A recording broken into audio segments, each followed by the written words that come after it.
Students, ionic বন্ধন, আয়নীয় যৌগ, ionic compound, আজকে সেকেন্ড পার্ট।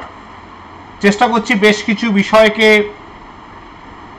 আজকে অ্যানালাইজ করার, একটু মন দিয়ে শুনবে, ঠিক আছে? এবার দেখো, আয়নীয় বন্ধন বা আয়নীয় যৌগ আকারে যাদের আমরা করে থাকি সর্বদা, ধরো NaCl, magnesium oxide, calcium oxide, অর্থাৎ গ্রুপ 1, 2, 3 এবং তার সঙ্গে 5, 6, 7 যে গ্রুপের মৌলগুলো আছে তাদের ভিতর আয়নীয় যৌগ, আয়নীয় বন্ধন আমরা আলোচনা করে থাকি, ঠিক আছে? এটা আমরা ক্লাস 10 থেকে দেখে আসছি। কিন্তু এছাড়াও মাঝখানে যে ডি ব্লক এলিমেন্টসগুলো রয়েছে, মাঝখানে আমরা দেখতে পাচ্ছি ট্রানজিশন এলিমেন্ট, তারাও তো আয়ন ফর্ম করে। ধরো জিঙ্ক, ZnSO4, জিঙ্ক সালফেট, তাহলে Zn2+, zinc ion, sulphate ion, তাহলে এরাও তো আয়ন ফর্ম করে। আয়নিক একটা ফোর্স অফ অ্যাট্রাকশন কাজ করছে। তাহলে এদের কথা আলোচনা করছি না কেন শুরুতে? কারণ এদের যে ইলেকট্রোভ্যালেন্সি, দে হ্যাভ ভেরিয়েবল ইলেকট্রোভ্যালেন্সি।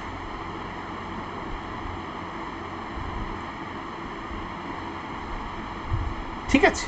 তার পেছনে এই যে বিভিন্ন ধরনের যে তড়িৎযোজ্যতা এরা শো করছে, তার পেছনে একটা বড় কারণ হচ্ছে এদের বাইরের কক্ষে যে 8 ইলেকট্রন সিস্টেম, অষ্টক, সেটা থাকছে না। অর্থাৎ অষ্টক মানে তোমরা যেহেতু ক্লাস 11-এ অ্যাটমিক স্ট্রাকচার খুব ভালোভাবে, ইলেকট্রনিক কনফিগারেশন খুব ভালোভাবে শিখে গেছো, অতএব ডিটেইলসে বলার এখন সময় এসছে, আমরা বলবো। অর্থাৎ NS2NP6 এই যে ফর্মটা, অর্থাৎ এসে দুটো, পিতে 6টা, বাইরের কক্ষে মোট 8টা, এই ঘটনাটা এদের ক্ষেত্রে ঘটছে না। ঠিক আছে? তাহলে এদের যে ভ্যারিয়েবল ইলেকট্রোভ্যালেন্সি হচ্ছে সেটা জন্য, অর্থাৎ কিরকম ভ্যারিয়েবল ইলেকট্রোভ্যালেন্সি কেমন?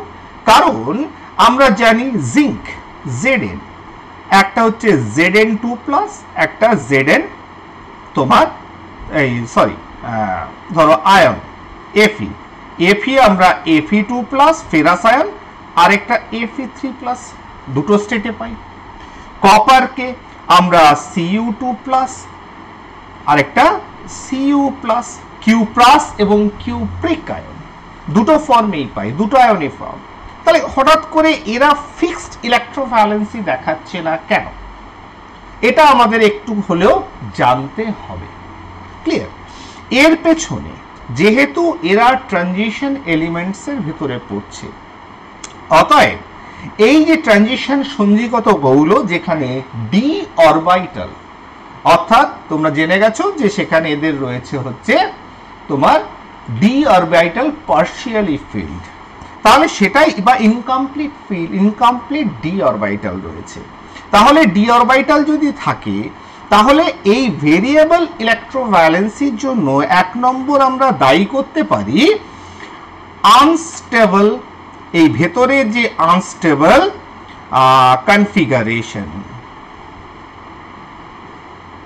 কনফিগারেশন অ্যাট দ্য কোর, অর্থাৎ ভেতরকার যে আনস্টেবল কনফিগারেশন রয়েছে, এটা এক অর্থে দায়ী হতে পারে।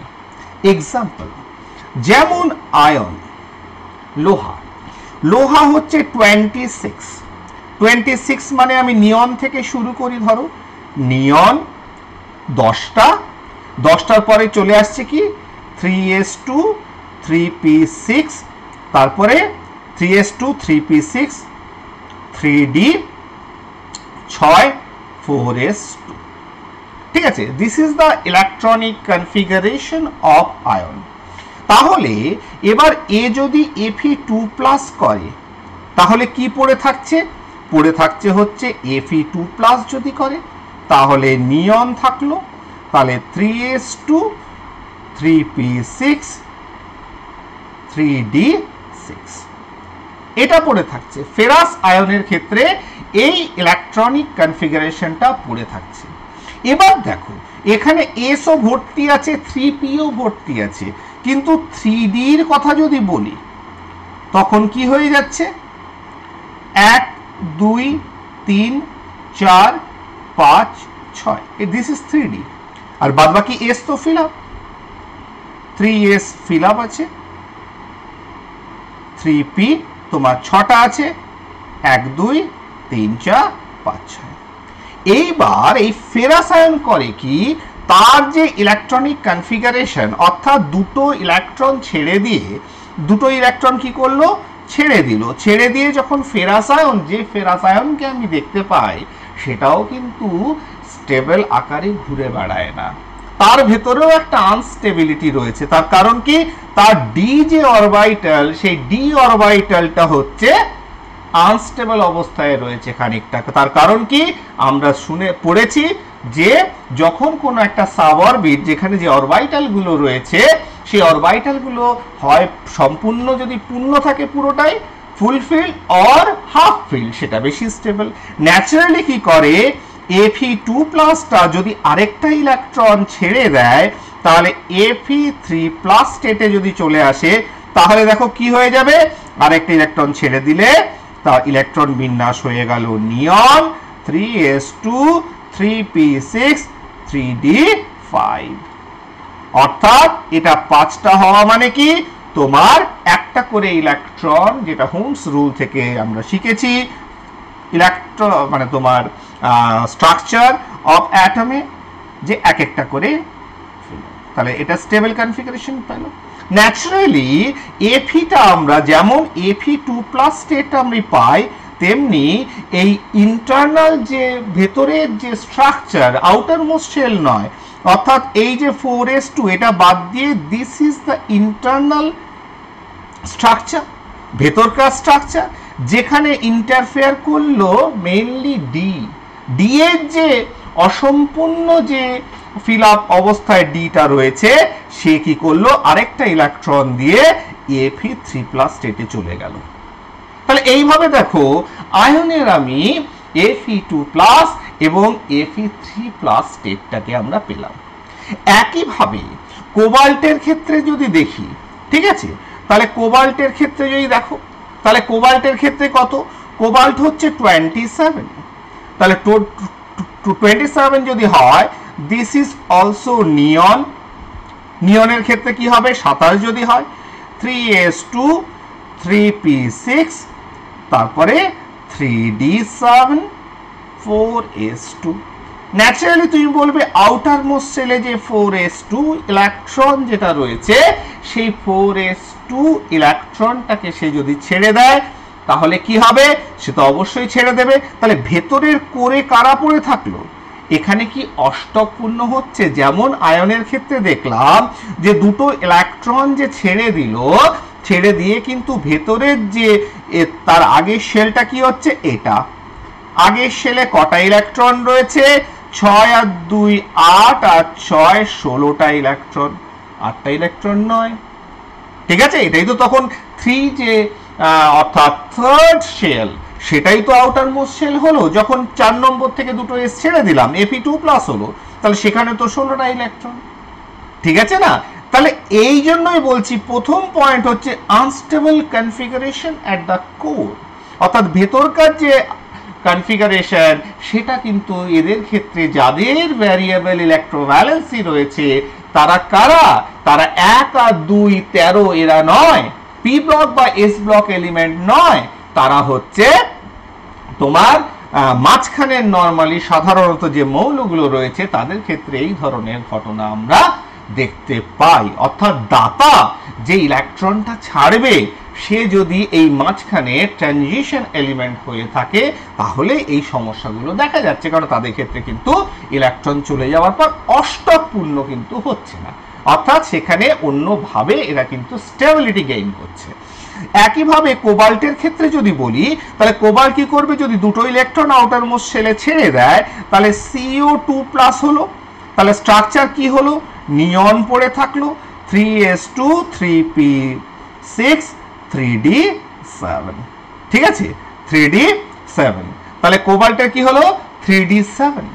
এইবার মজা হচ্ছে কি দেখো, কোবাল্টের পরমাণু ক্রমাঙ্ক 27, তার যে এফেক্টিভ নিউক্লিয়ার চার্জ এটাও কিন্তু আনস্টেবল। তুমি বলবে স্যার এটা তো আনস্টেবল, এটা কি, এটা হচ্ছে আনস্টেবল।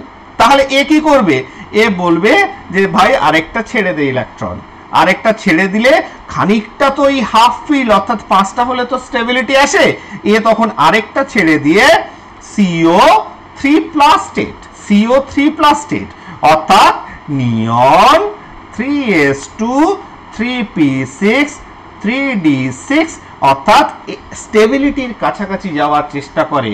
অর্থাৎ কোবাল্টের ক্ষেত্রে আমরা কিন্তু 3+ আয়নও আমরা দেখতে পাই। আবার দেখো নিকেলের ক্ষেত্রে যদি দেখি, ঠিক আছে, নিকেলের ক্ষেত্রে যদি দেখি, নিকেল কি করবে দেখো, ইন কম্পারেটিভ স্টাডি, দেখো এগুলো খুব বিস্তারিত ব্যাপার, মানে বিস্তারিতভাবে অনেক আলোচনা করা যায়, কিন্তু যতটা সম্ভব করছি আর কি। নিকেলের ক্ষেত্রে 28 যদি হয়, নিয়ন 3s2 3p6 3d8 4s2, this is nickel. তাহলে এবার যদি নিকেল দুটো বাইরের আউটার মোস্ট শেল ইলেকট্রন ছেড়ে দেয় তাহলে কি শান্ত থাকবে কিনা দেখি।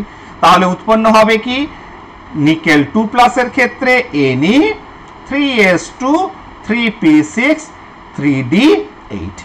তাহলে বাইরের কক্ষ এখন কোনটা হয়ে গেল দুটো ইলেকট্রন ছাড়ার পর, অর্থাৎ নিকেল 2+ আয়ন যখন তৈরি করলো, নিকেল থেকে nickel 2+ ion by releasing 2 electrons in the outermost shell, that is 4th shell, the electronic configuration is neon 3s2 3p6 3d8। এখানে আমরা কেন নিয়নের টার্মে আর্গনের টার্মে করলাম না, তার কারণ ইলেকট্রন চলে যাওয়ার পর যে শেলটা পড়ে থাকছে that is the outermost shell হয়ে যাচ্ছে, এবং সেই জন্য সেটাকে দেখানোর জন্য এইভাবে আমরা লিখছি।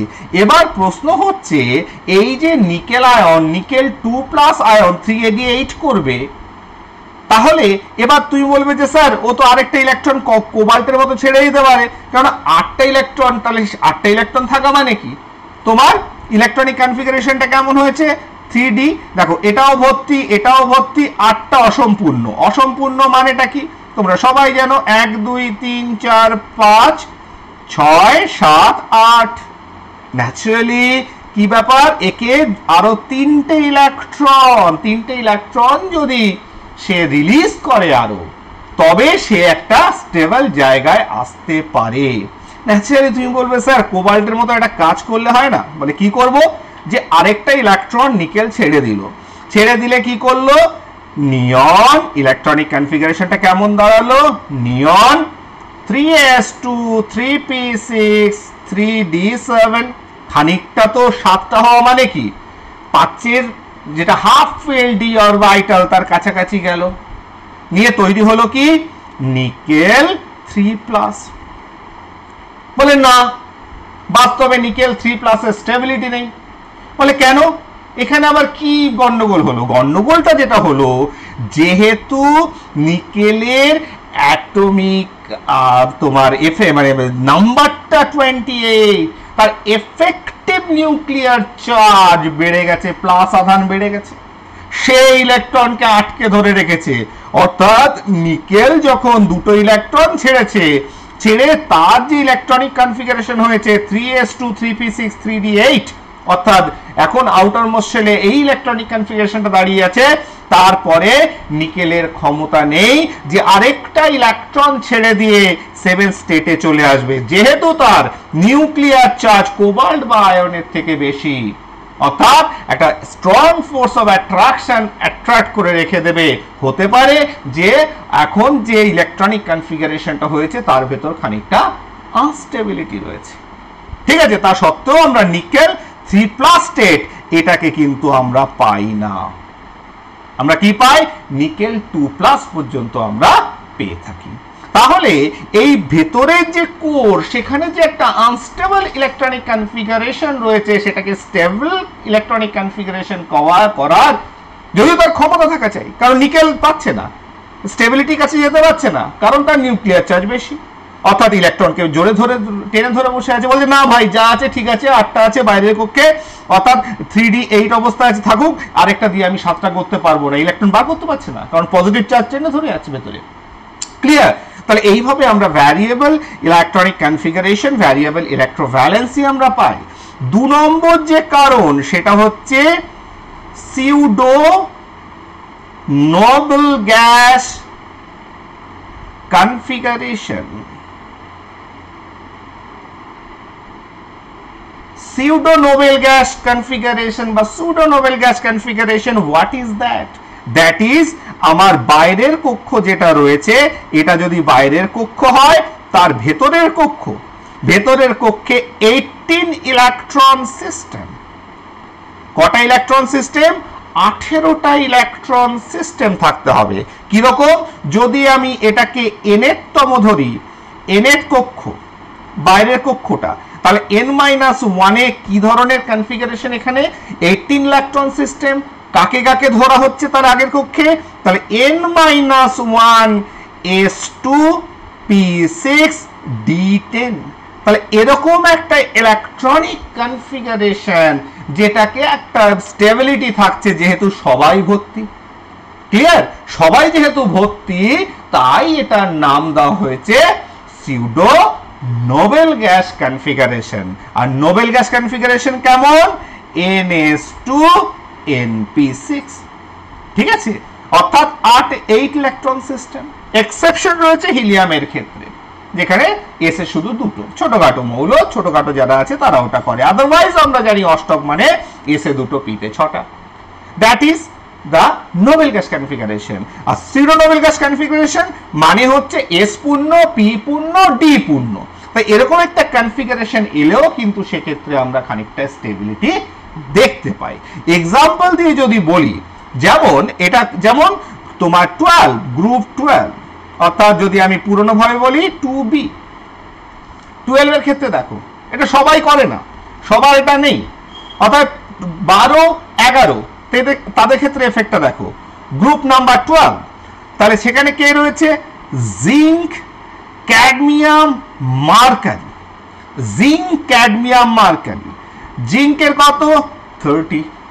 তাহলে জিঙ্ক, ক্যাডমিয়াম, মার্কারি, তাহলে এর ইলেকট্রনিক কনফিগারেশনের ট্রেন্ড একই গ্রুপে রয়েছে, একই আছে। তাহলে জিঙ্কের ক্ষেত্রে দেখো, আমি আউটার মোস্ট শেলের ইলেকট্রনিক কনফিগারেশন যেটা রয়েছে, যে ধরো নিয়ন, ঠিক আছে, নিয়ন 3s2 3p6 3d10 4s2, this is zinc 4s2। তাহলে এরা কি করবে?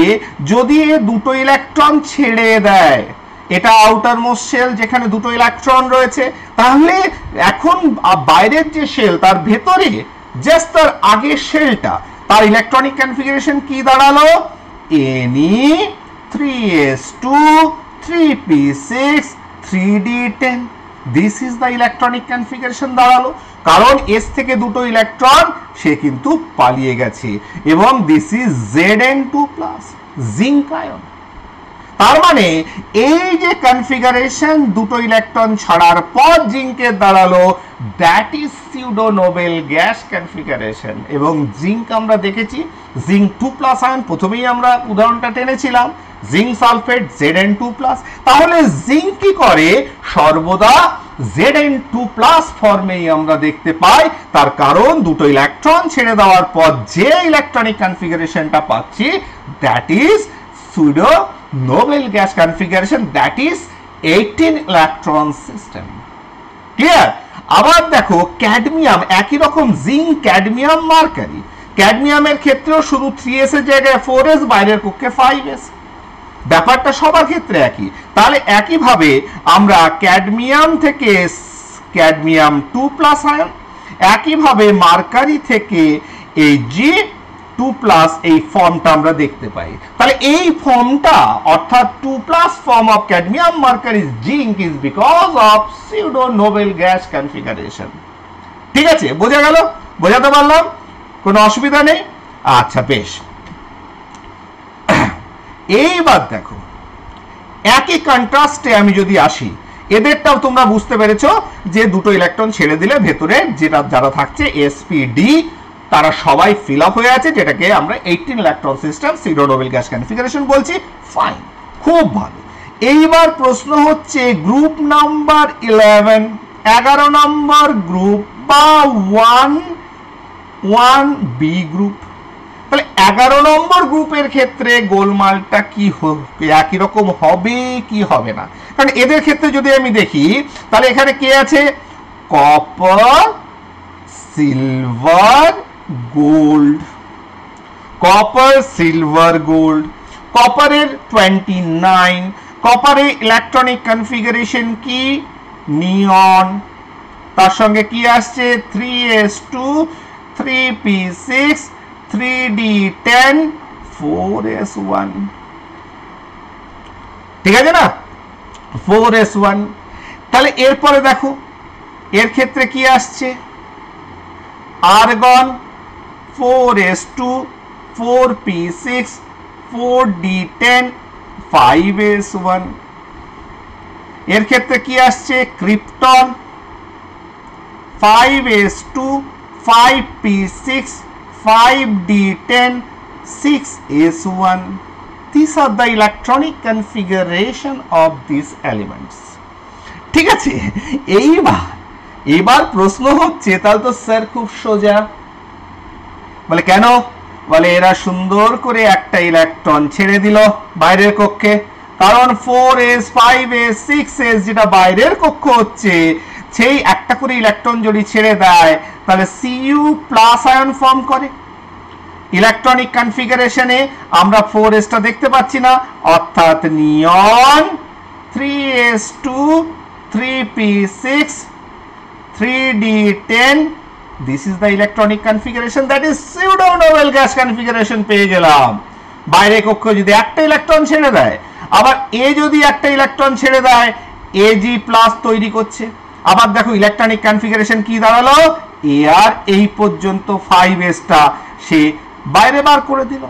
আবার অরামের ক্ষেত্রে যদি দেখা যায় Au প্লাস, তাহলে এইটা ইলেকট্রনিক কনফিগারেশন দাঁড়িয়ে গেল অরাম প্লাসের, এটাকে বাইরে বার করে দিল। তো ভালো, তো এই স্টেটটাকে আমরা পাচ্ছি, কিন্তু বাস্তবে দেখা যায় দেখো কত গোলমেলে এদের ব্যাপারগুলো। ঠিক আছে, যে তোমার এই স্টেটের থেকে এরা যে স্টেটটা এদের বেশি stable, that is not that, এটা কিন্তু নয়। অর্থাৎ এদের সিউডো নোবেল গ্যাস কনফিগারেশন থাকা সত্ত্বেও তার স্টেবিলিটি হচ্ছে না। তার কারণ কি? তার কারণ নিউক্লিয়ার চার্জ এদের কম। অর্থাৎ জিঙ্ক, ক্যাডমিয়াম, মার্কারি থেকে এদের নিউক্লিয়ার চার্জ অর্থাৎ পরমাণু ক্রমাঙ্ক কম হওয়ার জন্য এদের এফেক্টিভ নিউক্লিয়ার চার্জ কম, প্লাস আধানের পরিমাণ কম। এরা কিন্তু এই স্টেবল যেটা সিউডো নোবেল গ্যাস কনফিগারেশন স্টেবলটা স্ট্রাকচারটাকে ধরে রাখতে পারে না। এই স্ট্রাকচারটাকে এরা যদি ধরে না রাখতে পারে তাহলে কি করে? এই যে Cu2+ যেখানে নোবেল গ্যাস কনফিগারেশন রয়েছে, pseudo noble gas configuration 3s2, 3p6, 3d10, এ একটা ইলেকট্রন আবার ছেড়ে দেয়। সরি, এটা 2+ কেন লিখলাম? Cu+। কেন আবার ছাড়ছে? জিঙ্ক, ক্যাডমিয়াম, মার্কারি তো আমরা সুন্দর বুঝতে পারলাম যে দুটো ইলেকট্রন ছেড়ে দিলে ভেতরে যে electronic configuration that is 18 electron system, এদেরও তো তাই হয়ে আছে। তাহলে এরা ছাড়ছে কেন? কারণ এদের এফেক্টিভ নিউক্লিয়ার চার্জ কম। তাহলে এরা ধরে রাখতে পারছে না এই সিস্টেমটাকে, এই 18 ইলেকট্রন সিস্টেমটাকে ধরে না রাখার জন্য এ আরেকটা ইলেকট্রন ছেড়ে দিয়ে Cu2+ আয়ন ফর্ম করবে, করে ইলেকট্রনিক কনফিগারেশন দাঁড়িয়ে যাবে কি? 3s2, 3p6, 3d9, sorry 3d9।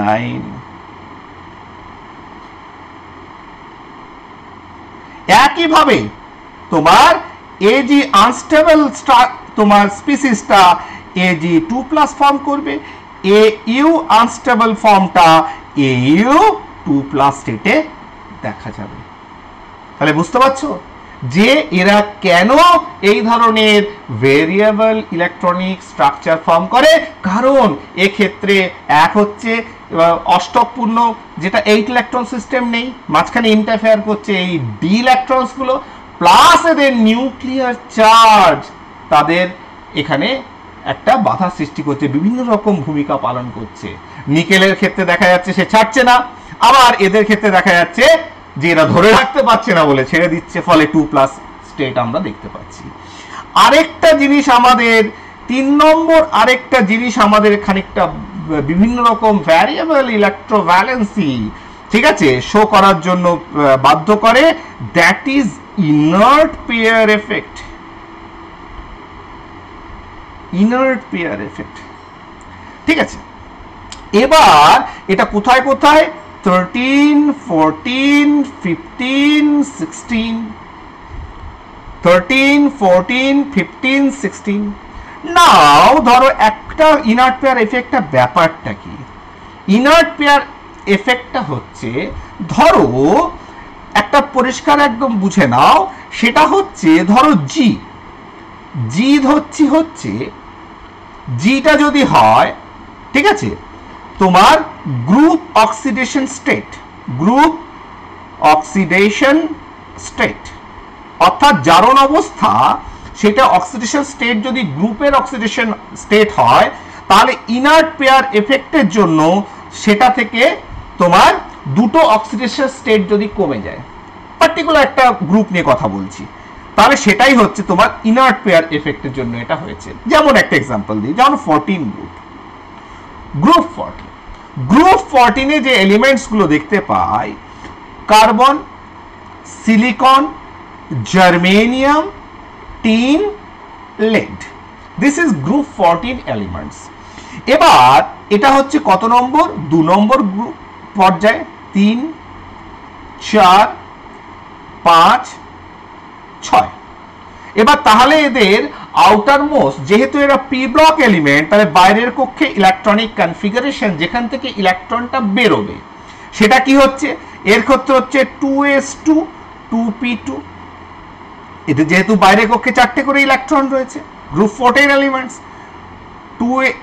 3s2, 3p2, 4s2, 4p2, 5s2, 5p2, 6s2, 6p2. This is the outermost shell electronic configuration. তাহলে এটা যদি বাইরের কক্ষের ইলেকট্রনিক কনফিগারেশন হয়, যেখানে প্রত্যেকটা গ্রুপ 14 এ 4টে করে ইলেকট্রন রয়েছে, দুটো এসে দুটো পিতে। এবার এদের গ্রুপ অক্সিডেশন স্টেটটা কোনটা? যখন এর 4টে ইলেকট্রনই বার করে দেবে। কি করবে এরা? 4টে ইলেকট্রনই বার করে দেয়। তাহলে 4টে ইলেকট্রনই যদি বার করে দেয়, তাহলে এখানে তৈরি হবে C4+।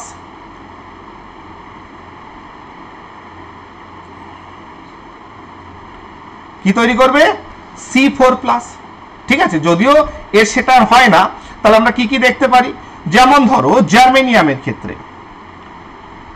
+4, টিনের ক্ষেত্রে +4, এর ক্ষেত্রে +4। বলে কেন +4 করে লিখলেন?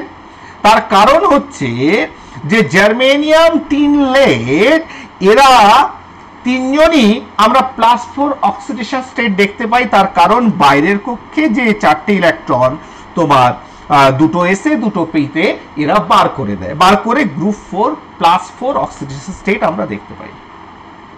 কিন্তু এবার ইনার্ট পেয়ার এফেক্ট ঘটনাটা কি? তার মানে তুমি আমার প্রশ্ন করবে যে স্যার গ্রুপ 4 এ যারা রয়েছে তাদের ক্ষেত্রে জার্মেনিয়াম, টিন, lead এদের ক্ষেত্রে আমরা +4 অক্সিডেশন স্টেট আমরা দেখতে পাই, যেমন টিন SN4+, স্ট্যানিক ফর্ম। ঠিক আছে, এইবার তার মানে কি করে হচ্ছে? বাইরে কক্ষে 4টে ইলেকট্রন আছে, 4টে ইলেকট্রন সে ছেড়ে দিয়েছে, যার জন্য স্ট্যানিক অর্থাৎ SN4+ ফর্ম দেখতে পাই। ঠিক আছে, তেমনি জার্মেনিয়াম তোমার সেক্ষেত্রেও তোমার GE4+, এই +4 স্টেট দেখতে পাই, lead-এর ক্ষেত্রেও দেখতে পাই +4। কিন্তু এই ইনার্ট পেয়ার এফেক্টটা ঘটনাটা কি?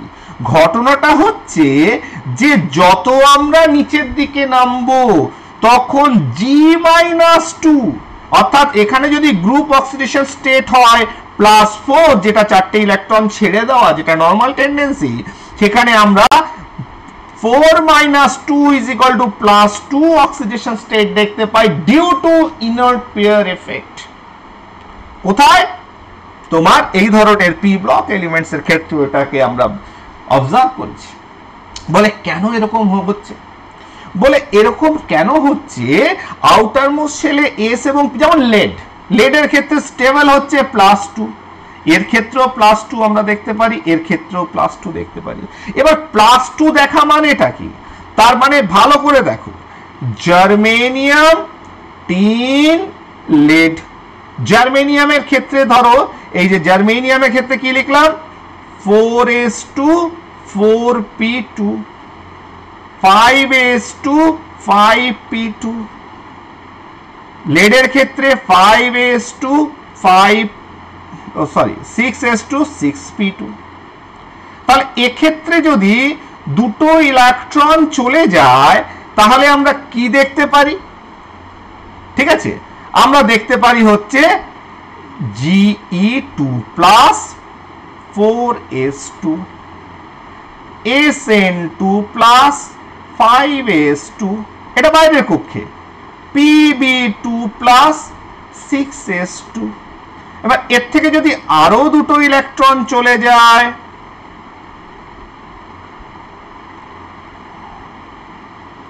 দুটো ইলেকট্রন Ge +4, বাইরে কক্ষে ইলেকট্রন থাকছে না, ঠিক আছে না? তার মানে সেটাই ভালো, অসুবিধা কি আছে? Sn4 +4, Pb +4। তাহলে আরো যদি দুটো ইলেকট্রন চলে যায়, তাহলে এসটাও যদি পালিয়ে যায়, পি দুটো বেরিয়েছে, এস দুটো যদি চলে যায়, তাহলে +4 অক্সিডেশন স্টেট পাচ্ছি। কিন্তু যত আমি নিচের দিকে নামছি তত কি হচ্ছে, তত কোনটা, এই +2 টেন্ডেন্সি বেড়ে যাচ্ছে +4 এর থেকে। মানে দেখো, ভেরিয়েবল অক্সিডেশন স্টেট বলছি, অর্থাৎ এরা সবাই গ্রুপ অক্সিডেশন স্টেট, অর্থাৎ বাইরে কক্ষে এসে দুটো পিয়ে দুটো, চারটেই ছেড়ে দাও, +4 অক্সিডেশন স্টেট চলে আসছে।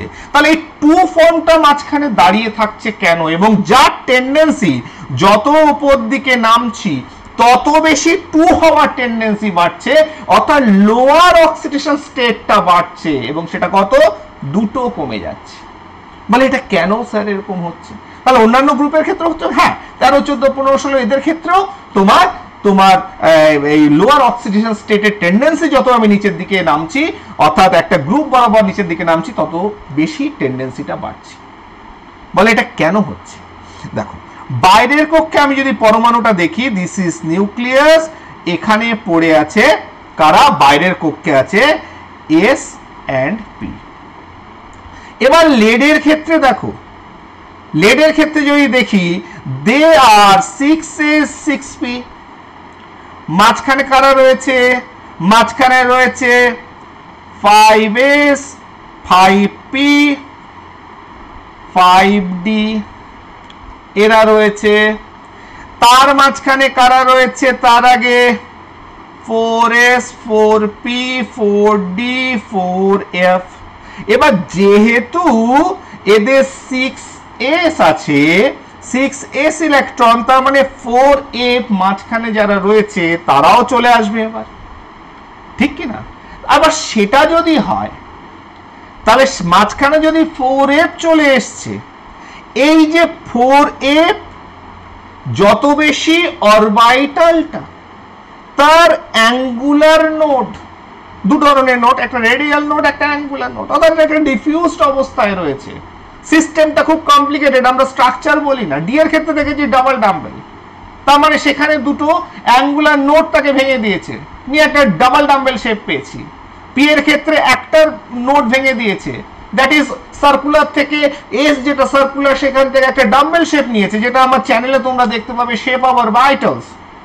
সেক্ষেত্রে খুব সুন্দরভাবে নোডাল প্লেন দিয়ে দু ধরনের নোড, সেটা কোয়ান্টাম শ্রোডিঞ্জার ওয়েভ ইকুয়েশন, সেখানে যে কোয়ান্টাম মেকানিক্সের মাধ্যমে সুন্দরভাবে যেভাবে আমরা অরবিটালকে দেখেছি, সেটা কিন্তু চ্যানেলে ভিডিওতে পেয়ে যাবে, এবং সেখানে ডিটেইল একদম দেওয়া রয়েছে অ্যাটমিক স্ট্রাকচার, সেখান থেকে এটা জেনে যাবে। এবার ব্যাপারটা কি হচ্ছে, ব্যাপারটা একটু মন দিয়ে বোঝো। বাইরের কক্ষে এস আছে, ধরো লেড নিয়ে আলোচনা করছি, পিবি, তাহলে পিবির বাইরের কক্ষে আছে 6s এ দুটো, 6p তে দুটো, মাঝখানে যে ইলেকট্রন গুলো রয়েছে তারা কি করছে, এবার এ তো এদের টেনে ধরে বসে আছে, সবার প্রত্যেকটা ইলেকট্রনের উপর টান আছে বাবু।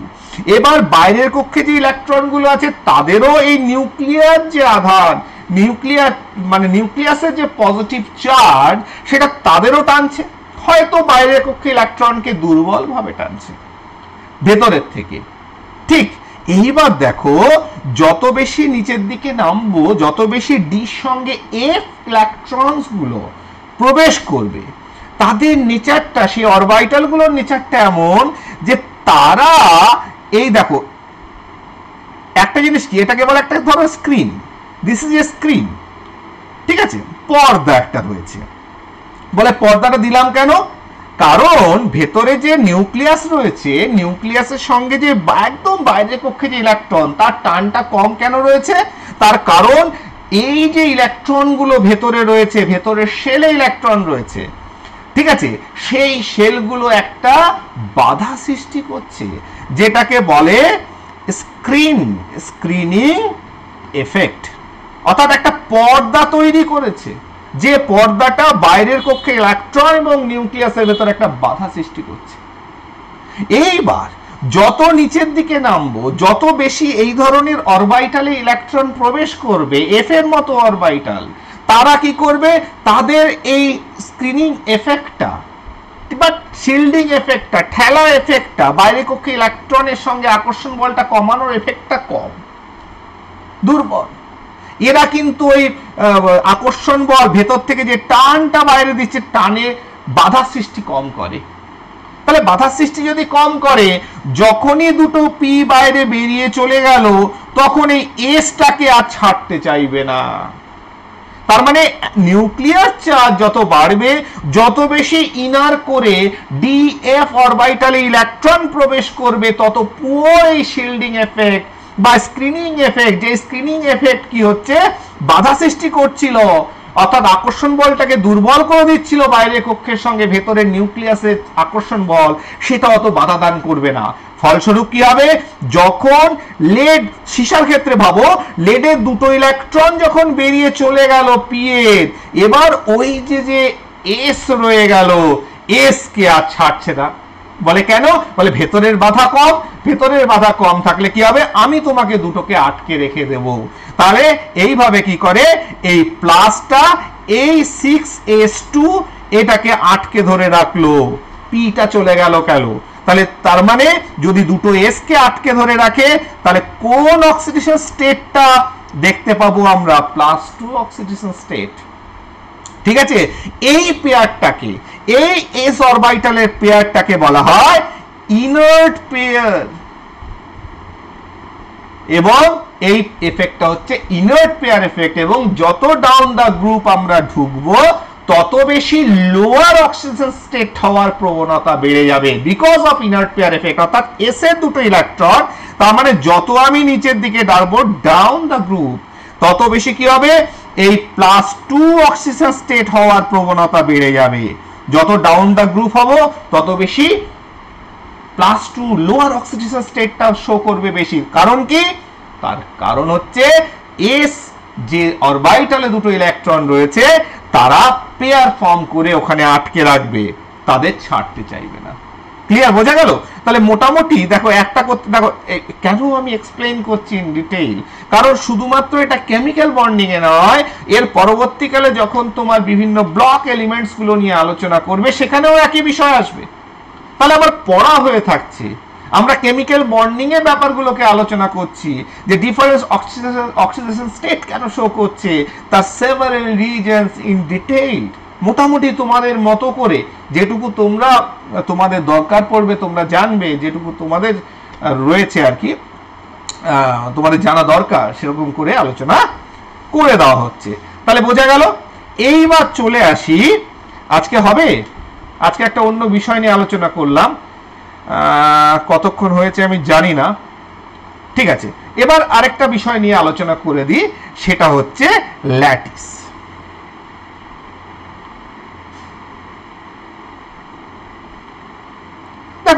জিনিস আগের দিন আমরা বলেছি, সেটা হচ্ছে NaCl, Na+Cl-, এদের ভেতর আকর্ষণ বল তৈরি হলো, Na+ ইলেকট্রন দিল, ছেড়ে দিল, Cl-টা ক্লোরিনটা ইলেকট্রন নিল, যেটা মাধ্যমিকেও দেখেছি Na+Cl- তৈরি হলো। কিন্তু এটা কি স্টেবল ফর্ম? নো। প্রত্যেকটা আয়ন, আয়নিক সলিড, এরা এই অবস্থায় থাকে না, এরা কি করে? ক্রিস্টাল ফর্ম করে, ক্রিস্টাল ল্যাটিস। অর্থাৎ এরা একটা জিওমেট্রিক্যাল শেপের ভেতর আসে। সেটা ত্রিভুজাকার হতে পারে, প্ল্যানার ট্রায়াঙ্গেল হতে পারে, সেটা চতুস্থলকীয় টেট্রাহেড্রাল হতে পারে, সেটা হতে পারে অক্টাহেড্রাল হতে পারে, ঠিক আছে না? সেটা হতে পারে বডি সেন্টার্ড কিউবিক ল্যাটিস, সেটা হতে পারে সিম্পল কিউবিক, ঠিক আছে, সেটা হতে পারে রম্বো কিউবিক। তাহলে বিভিন্ন জ্যামিতিক আকারে সজ্জিত হয়। কারণ কি? তারা কেন কেলাস বা ক্রিস্টাল ফর্ম করে? শুধুমাত্র আমরা আগের দিনে একটু নক করেছিলাম যে একজন ক্যাটায়ন ফর্ম করলো, একজন অ্যানায়ন ফর্ম করলো, that is not sufficient to form A ionic compound. অর্থাৎ এরা সজ্জিত হয়ে এই আয়নগুলো একে অপরকে আকর্ষিত করছে একটা ফোর্স অফ অ্যাট্রাকশন দ্বারা, ফাইন, সেটুকু ঠিক আছে। এবার তার পরের জিনিসটা যেটা ঘটছে সেটা হচ্ছে এরা কিন্তু একটা জ্যামিতিক আকার ধারণ করছে, ঠিক যেটাকে আমরা বলি ক্রিস্টাল বা কেলাস।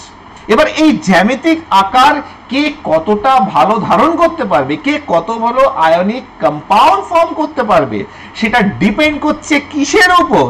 কত ভালো সে ক্রিস্টাল ল্যাটিস তৈরি করে, কেলাস তৈরি করে, ডিপেন্ড করছে তোমার ল্যাটিস এনার্জির উপর। কিসের উপর নির্ভর করছে? ল্যাটিস এনার্জি বা ল্যাটিস এনথালপির উপর। সেটা কি? কে কতটা শক্তিকে বার করতে পারে। বলে কেন? তার কারণ কোন সিস্টেম, অর্থাৎ NaCl যে একটা ক্রিস্টাল ল্যাটিস তৈরি করলো, এরা সেজে গেল প্লাস মাইনাস একে অপরের সঙ্গে, সাজার পর এরা যে একটা ক্রিস্টাল ফর্ম করলো, ক্রিস্টাল ল্যাটিস তৈরি করলো, সেই ক্রিস্টাল ল্যাটিসটা তৈরি করার সময় তাকে যে স্টেবল অবস্থায় আসতে হয়েছে, তার জন্য অবশ্যই তাকে তার পটেনশিয়াল এনার্জিটাকে লুজ করতে হবে। অর্থাৎ যখনই কোনো আয়নীয় ক্রিস্টাল ফর্ম করে তখন একটা এনার্জি লস করে, সেই এনার্জিটাকে বলা হয় ল্যাটিস এনার্জি, ঠিক আছে? যেমন আমরা যদি একটু দেখি, ঠিক আছে,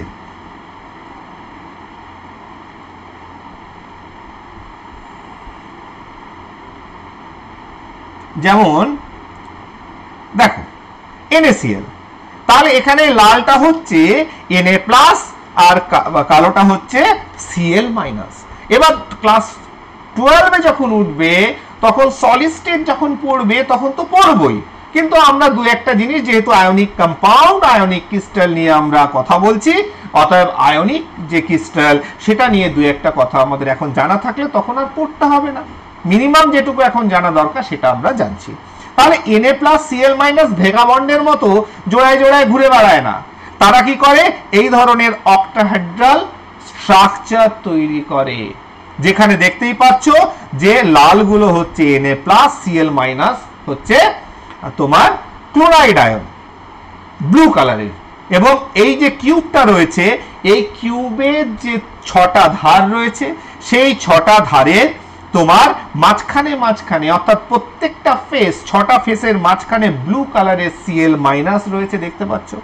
এবং এই পুরো কিউবটার মাঝখানে একটা সেন্ট্রালি Na+ রয়েছে, যেটাকে বলছে বডি সেন্টার্ড। এই বডিটা ঠিক মাঝখানে। তাহলে এই পজিশনগুলো পরে আমরা ক্লাস 12 আলোচিত হবে, এখন বুঝতেই পারছো, যেটুক বুঝবে সে মানে যেটুক দরকার সেটুক বলছি। তাহলে এর বডির মাঝখানে যেটা থাকে সেটাকে বডি সেন্টার, ফেস যেটা তল থাকে, তলের মাঝখানে যেটা থাকে সেটাকে বলে ফেস সেন্টার, এজ ধারের মাঝখানে যেটা থাকে সেটাকে এজ সেন্টার, আর কোনায় কোনায় যেটা থাকে সেটা হচ্ছে এজ। এইগুলো হচ্ছে মানে কিছু জানার বিষয় কোনটাকে কি বলে।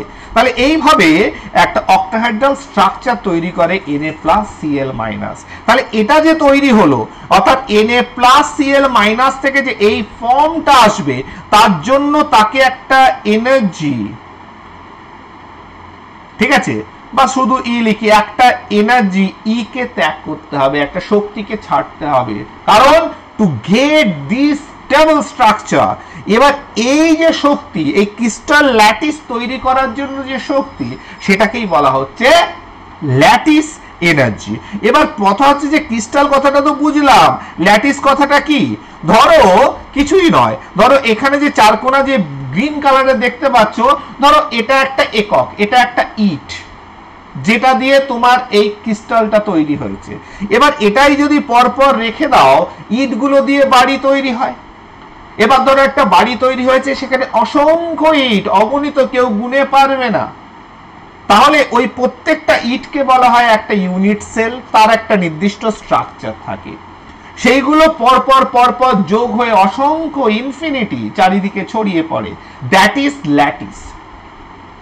ঠিক আছে, এর একটা নির্দিষ্ট জ্যামিতিক ফর্ম রয়েছে, তাই বলছে ক্রিস্টাল ল্যাটিস। সেই জন্য এই শক্তিটা, এই যে ল্যাটিস তৈরি করেছে, কারণ একটা তো একক তৈরি করতে পারে না, যেমন Na+Cl- যুক্ত হয়ে এরকম একটা অক্টাহেড্রাল স্ট্রাকচার তৈরি করেছে, যেটা একটা স্টেবল স্ট্রাকচার, ক্রিস্টাল স্ট্রাকচার। তাহলে এটা একটা ইউনিট সেল, একক। এবার এরকম অসংখ্য কোটি কোটি, যেমন আমরা জানি তো অ্যাভোগাড্রো সংখ্যা 10⁻23, এরকম কোটি কোটি রয়েছে। তাহলে সেটা একটা ল্যাটিস, সেটাকে কি বলা হয়? ল্যাটিস। অর্থাৎ এই যে ক্রিস্টাল ল্যাটিস তৈরি করেছে, এটা তৈরি করার সময় তার যে এনার্জি সে ছেড়ে দিয়েছে, কারণ তার নিজস্ব যে পোটেনশিয়াল এনার্জি, সেটাকে স্টেবল কন্ডিশনে আসতে হলে যে যত ভালো শক্তি ছাড়বে, তার স্টেবিলিটি তত ভালো। এটা একদম মাথায় ঢুকিয়ে নাও। অর্থাৎ প্রত্যেকটা আয়নিক, সলিড আয়নিক ক্রিস্টাল বা ক্রিস্টাল ল্যাটিস ফর্ম যখন করছে, তখন একটা এনার্জিকে তাকে রিলিজ করতেই হবে। যে যত ভালো এনার্জি রিলিজ করবে, সে তত ভালো আয়নিক কম্পাউন্ড ফর্ম করবে, আয়নিক ক্রিস্টাল ফর্ম করবে। ক্লিয়ার? তার মানে Na+Cl- কিছু হবে না, ক্রিস্টাল ল্যাটিস ফর্ম করেছে কিনা, তবেই তাকে আমি চিনবো, হ্যাঁ NaCl টেবল সল্ট, ঠিক আছে না?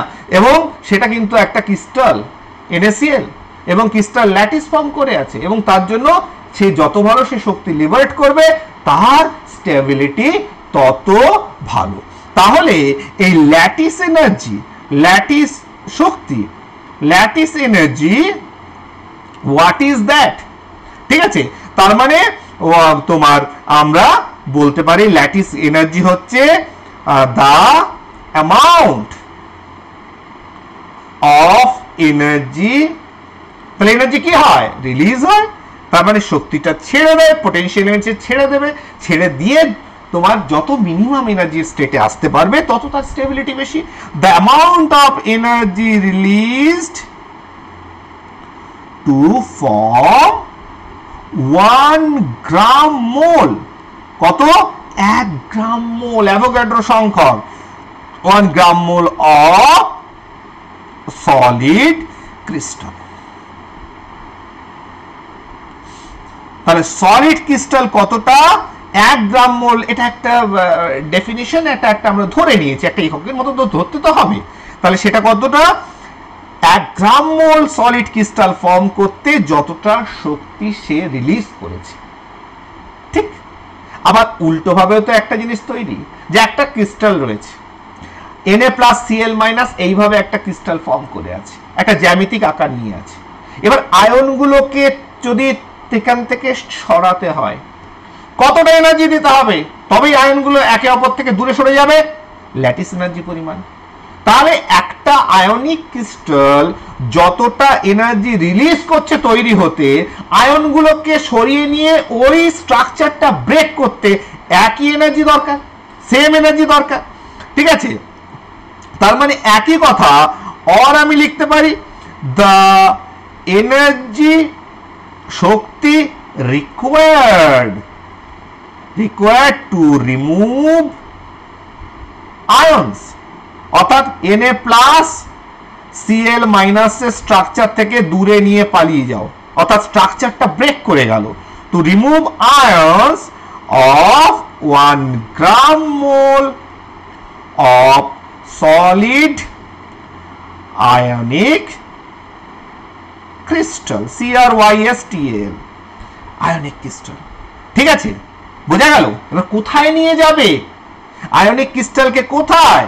ধরো এখানে প্লাস মাইনাস হয়ে আছে একটা, আমি জাস্ট লিখছি, this is not crystalline form, plus minus, তার একটা নির্দিষ্ট স্ট্রাকচার রয়েছে, তার একটা ইকুইলিব্রিয়াম, ধরো প্লাস মাইনাস, সেটা ধরো ইকুইলিব্রিয়াম পজিশনে রয়েছে, একটা স্টেবল কন্ডিশনে রয়েছে, একটা জিওমেট্রিক ফর্মে রয়েছে, তাকে দুদিকে টেনে নিয়ে কোথায় চলে যাচ্ছ? ইনফিনিটি। তার জন্য যে শক্তি দরকার হচ্ছে, কতটা শক্তি দরকার হবে? যতটা সে শক্তি লিবারেট করে তবেই সে স্টেবল কন্ডিশনে এসছে। That is also lattice energy. ঠিক আছে, এবার এই ল্যাটিস এনার্জিটাকে, আচ্ছা ল্যাটিস এনার্জিটাকে, দাঁড়াও ওয়েট,